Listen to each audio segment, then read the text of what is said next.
아직까지 바닥은 아니에요. 지금은 최악을 지나가고 있는 상황이라고 보면 되고, 제가 보기엔 한 2분기 쯤에는 업황은 바닥을 잡을 것 같아요. 그래서 앞으로 뭐 바닥에서 좀 급등했기 때문에 잠시 쉬어갈 수는 있는데 우상향할 거라고 보고 있습니다. 그래서 17년 차 뭐 기업 분석가, 작년에 16년 차였는데 17년 차 기업 분석, 10년 동안 기자하고 7년 동안 이제 금융계에 있었고요. 3년 차 크리에이터, 3년 차 크리에이터 되고요. IT의 시인 이영수라는 유튜버. 지금 벌써 만으로 이제 5월이 되면 2주년이거든요. 그래서 만으로 2년 돼 가는 시점이고, 신입 작가, 신생 작가. 최강의 반도체 투자. 네네. 바로 써먹는 최강의 반도체 투자. 우리 웅달 책방 덕분에. 아유, 아닙니다. 절찬리에. 베스트셀러 경제경영. 네, 뭐 그 탑 10에는 못 들어가고 탑 100에 8주 동안 8주 동안 머물다가 이번 주부터 밀렸습니다. 106등까지 밀렸더라고요. 아니 근데 또 이렇게 말씀해 주실 때 그 한미 반도체 얘기해 주시는데 흐름이 너무 좋더라고요. 네, 최근에 이제 좀 많이 올라서 면목이 좀 서는 것 같습니다. 그동안 저 사람 때문에 한미 반도체 물린 사람이 한둘이 아니다. 이러더니 그때 또 계속해서 매수해 갔으면 평균단가 낮추고 결국은 그렇죠. 또 그렇게 되는 거니까. 결국 좋은 주식은 좋은 가격을 사면 항상 수익을 주는 것 같아요. 시간의 문제죠. 바로 써먹는 최강의 반도체 투자 요책 사랑해 주시고, 또 지금 시점에서 또 반도체 흐름 이렇게 좋아서 앞으로도 되게 또 호재가 많은 것 같더라고요. 네, 그렇죠. 그래서 뭐 업황은 이제 바닥권이라고 봐야 되고요. 이제 아직까지 바닥은 아니에요. 지금은 최악을 지나가고 있는 상황이라고 보면 되고, 제가 보기엔 한 2분기 쯤에는 업황은 바닥을 잡을 것 같아요.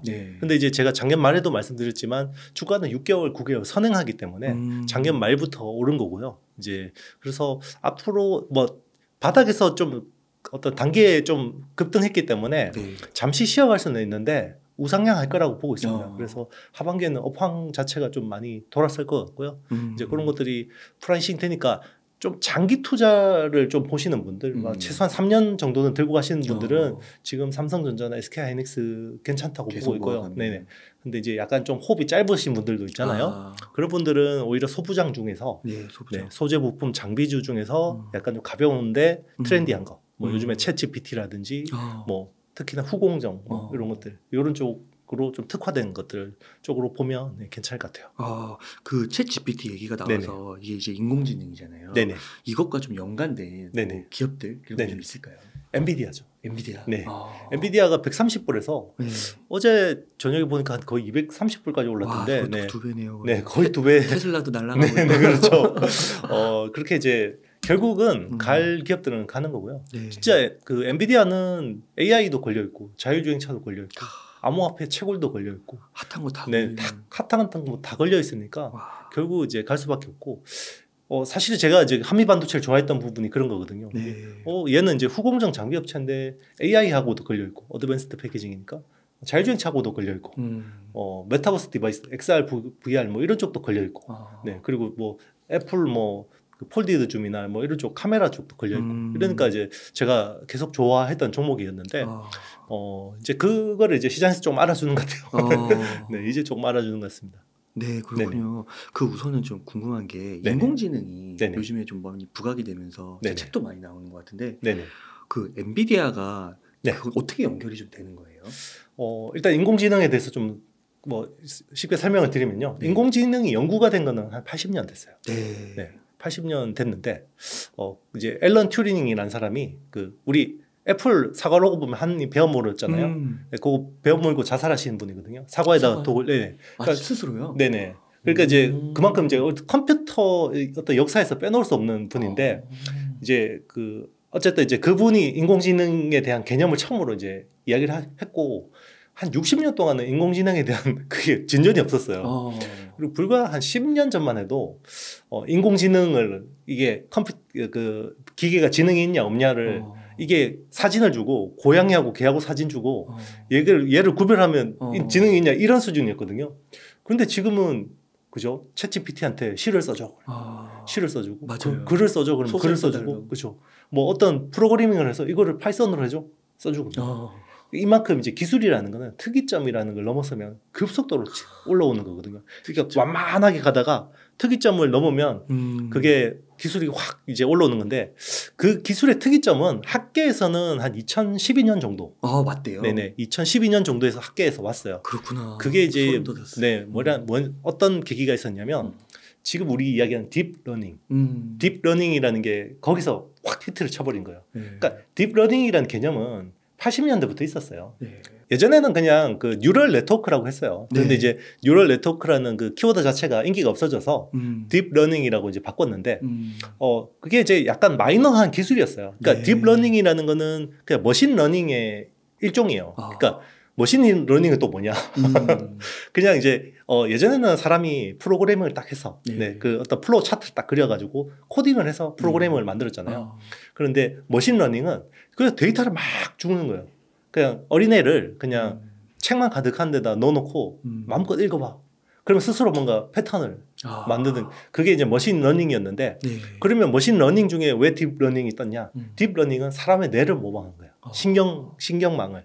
그래서 그 뉴런하고 시냅스 반응처럼 이제 사람의 뇌를 모방해서 하니까 이게 훨씬 더 효율적이더라. 엄청나게 성능을 내더라. 라는 게 이제 입증이 된 거고 그게 2012년 그 AI 콘테스트에서 딱 드러난 거예요. 그때부터 원래 딥러닝이라는 게 그냥 마이너한 기술이었는데 막 모든 다른 어떤 팀들을 압도해버린 거죠. 압도하는 거군요. 그때부터 대다수 지금에 나오는 AI 기술의 99.99 뭐 약간 오버해서 하면 다 딥러닝 기반이에요. 그렇구나. 그래서 이제 그게 일단 학계에서는 그렇게 됐는데 이게 이제 또 그 산업계로 오는데 좀 시간이 걸리잖아요. 그래서 산업계로 이게 오는 사건이 2016년에 이제 알파고 사태. 이 딥러닝을 가지고 바둑 AI를 만들었는데 이세돌 구단을 이겨버렸죠. 그러니까 그때부터는 와 저기 딥러닝이 뭐야? 라고 하면서 그러니까 그 전에는 어떤 식으로 이제 그 기계 학습을 했냐면 CPU를 가지고요 연구를 한 거예요. 그래서 아주 그 고성능의 프로세싱을 하는데 순차적으로 이렇게 해결하는 방식을 했는데 아주 고성능이 아니더라도 약간 중간 성능이라도 쫙 펼쳐가지고 연결해서 동시다발적으로 연산하는 게 더 효과적이다라는 게 알파고 사태를 통해서 이제 입증이 된 거죠. 그러니까 GPU가 논할 수밖에 없는 거죠. GPU가 논할 수밖에 없었던 거고. 근데 그때도 약간 테마성이었어요. 그래서 바둑 너무 잘하는데 바둑 가지고 바둑 프로그램 가지고 뭐 하겠어요. 그리고 연산도 너무 많이 필요하고 그래서 시들해졌죠. 그런데 이게 어느새 오픈 AI라는 회사가 챗 GPT라는 걸 내놨는데 이게 대박인 거예요. 그게 작년 말 딱 이슈였던 거고 이게 1000만 가입자를 돌파하는데 40일밖에 안 걸렸고 지금은 벌써 1억 명 돌파했어요. 그 2달 만인가 뭐 그렇죠. 2달 만에 1억 명 돌파했고요. 그렇죠. 페이스북 같은 경우는 한 2년 2개월 걸렸고 넷플릭스가 그렇죠. 넷플릭스가 한 2년 2개월 걸렸고요. 페이스북도 한 1년 9개월 걸렸고 인스타그램도 한 11개월 걸렸거든요. 제일 빠른 거예요? 제일 빠른 거고 역대급 빠르고요.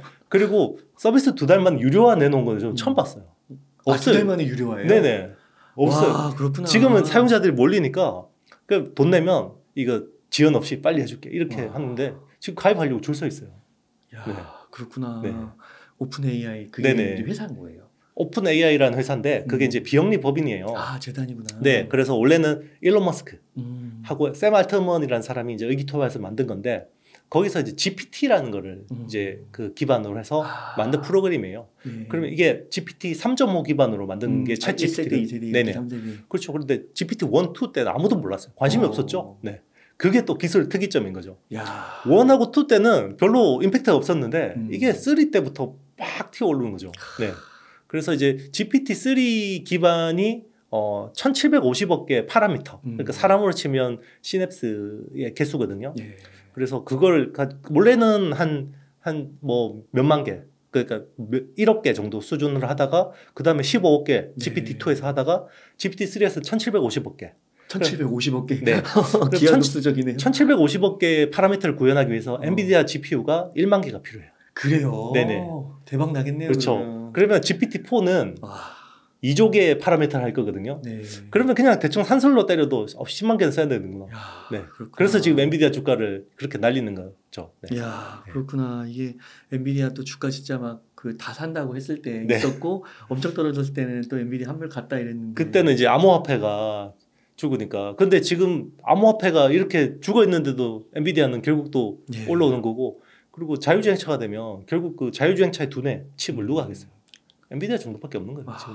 그 암호화폐도 약간씩 꿈틀꿈틀 거리는 거예요. 그러니까요. 네. 벌써 그 연초보다 한 40%인가 올라왔다고 그러더라고요. 그쵸. 비트코인은. 맞습니다. 그렇구나. 혹시 엔비디아 말고 네네. 삼성전자는 뭐 혜택 같은 게 없을까요? 아무래도 많은 분들이 네네. 갖고 계신 반도체가. 그 엔비디아의 최고 성능 AI 칩이요. 네. 이게 공교롭게도 네. 한 두세 달 전에 미국이 중국한테 수출을 금지시켰어요. 그렇죠. 이 고성능 AI 칩. 그러니까 미국 정부가 뭔가 이게 GPT의 세상에 올 거라고 생각을 한 것 같아요. 제가 보기에는. 네. 그래요. 네, 그걸 뭔가 보고 하지 않았을까 싶어요. 그러니까 이 엔비디아 칩을 그러니까 수입을 못하면 이 기반의 어떤 GPT 기반의 챗 GPT 기반의 어떤 인프라를 깔 수가 없거든요. 중국은. 그래서 주가도 많이 떨어졌잖아요. 그렇죠. 그런데 중국 없이도 지금 수요가 지금 오픈 AI 같은 경우도 지금 GPT-4를 준비해야 되니까 10만 개 엔비디아 칩 필요하죠. 그렇구나. 그리고 최근에 메타가 지금 뭐 사람 줄이고 난리잖아요. 비용 줄이다고. 그런데 이쪽 투자는 훨씬 늘리겠다고. 네. 최근에 그 어떤 컨퍼런스 콜에서 우리는 엔비디아 기반의 AI 플랫폼, 호퍼 기반으로 준비하겠습니다. 이것도 GPT 하겠다라는 거거든요.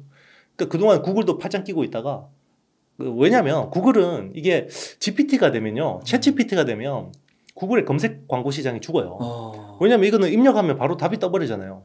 그러니까 다 거기서 하는 거죠. 네네, 그렇죠. 하는 거죠. 네네, 맞습니다. 그런데 구글은 이걸 검색을 해서 쫙 앞에 광고부터 보여주고 이제 이렇게 해야 되는데, 그렇구나. 네, 카니발리제이션이 생기니까 이거를 뭔가 주저했었거든요. 그런데 이거는 빨리 대응 안 하면 큰일 나겠다 해서 바드라는 서비스를 내놓은 거죠. 바드. 네. 그러니까 빅테크 업체들이 다 여기 달라붙으니까 일단 엔비디아가 제일 좋은 건데, 그래서 국내에서는 그런 프록시가 뭐가 있을까? 네, 그게 중요한 거잖아요. 그게 한미 반도체예요. 그러니까 사실은 SK 하이닉스가 수혜를 보는 거예요, 사실은. 왜냐하면 엔비디아 그 A100이나 H100 같은 고성능 AI 칩에는 SK 하이닉스의 하이밴드위스 메모리, HBM이라는 메모리 덩어리가 들어가거든요. 그걸로 이제 D램을 한 16개를 수직으로 쌓아서 구멍을 뚫어서 회로를 연결한 거거든요. 그게 HBM3라는 제품이 기본으로 들어가요. 그래픽 카드 보면 GPU하고 요 HBM이 딱 이렇게 그 2.5D 구조로 연결이 돼 있거든요. 그러니까 이제 근데 SK 하이닉스가 HBM 가지고 주가 뜨기에 너무 크잖아요. 그죠? 뭐 근데 HBM은 좋은 거 알겠어. 그런데 기존에 뭐 메모리 쪽이 안 좋으니까 그럼에도 불구하고 SK 하이닉스가 최근에 요걸 좀 수혜를 보긴 했고요. 그 HBM을 만드는 장비를 한미 반도체에 독점을 해요. 그렇구나. 네. 그 TSV TC 본딩이라는 장비를 이 회사가 독점을 하니까 최근에 이제 그것 때문에 한미 반도체가 많이 오른 거죠. 한미 반도체 사업 그 부서에서는 많은 부분을 차지하는 거니까. 그렇죠. 네. 앞으로 그렇게 되겠네요. 그러니까 이제 TSMC 1월 실적이요. 좀 유의미한 게 왜냐면 이제 파운드리는 이제 피크아웃 했다 그래서 1월 실적이 안 좋을 거라고 다 전망했거든요. 근데 생각보다 너무 잘 나온 거예요. TSMC가. 왜 그러냐 봤더니 엔비디아하고 AMD 쪽 수주가 엄청 많아진 거예요. 긴급 수주. 네, 맞습니다. 그것 때문에 최근에 TSMC 주가가 한번 팡 튄 적이 있고요. 그래서 보니까 엔비디아 지금 비중이 25%, 5나노 이하 비중. 25%까지 올라가고 AMD도 20%, 애플은 한 40%. 이 정도까지 올라오니까 TSMC 그러면 저 프로세서를 만들어서 TSMC가 프로세서가 많아지면 그럼 HBM도 여기 또 투자해야 되겠구나라고 해서 이제 땡기는 거죠. 네. 그렇구나. 그러니까 그런 긴급적으로 이렇게 막 만들어 달라고 하는 거를 예측할 수가 없죠, 사실 그게. 그 사실 작년 말만 해도 누가 챗GPT가 이렇게 핫해질 줄 알았어요. 그냥 뭐 또 테마인가 보다라고 해서 저도 사실은 처음에 들었을 때 그냥 뭐 또 AI 테마구나. AI라는 용어가 이제 너무 익숙하고 약간 좀 어떻게 보면 올드해진 그 패션이잖아요. 맞아요. 그런데 여기서 특이점이 나온 거예요, 기술이. 네. 그렇구나. 그러니까 그 쌀 때 그리고 잘 운영되고 있으면 그때부터 샀어야 되는 건데. 그러니까요. 이제 항상 이제 사람들은 껄무새라고 그러는데 그때 뭐 할 걸 깔 걸 이러는데 그러니까 항상 자기가 좋게 보는 주식을 그냥 주저하지 않고 모아가는 게 항상 나은 것 같아요. 그 시장이 압도되지 않고 그 기업에 집중하신다고. 맞습니다. 매크로보다는. 그렇죠. 그렇게 해서 그 기업이 파악하고 있으면 언젠가는 이런 내실 있는 기업들은 간다. 맞아요. 그렇구나.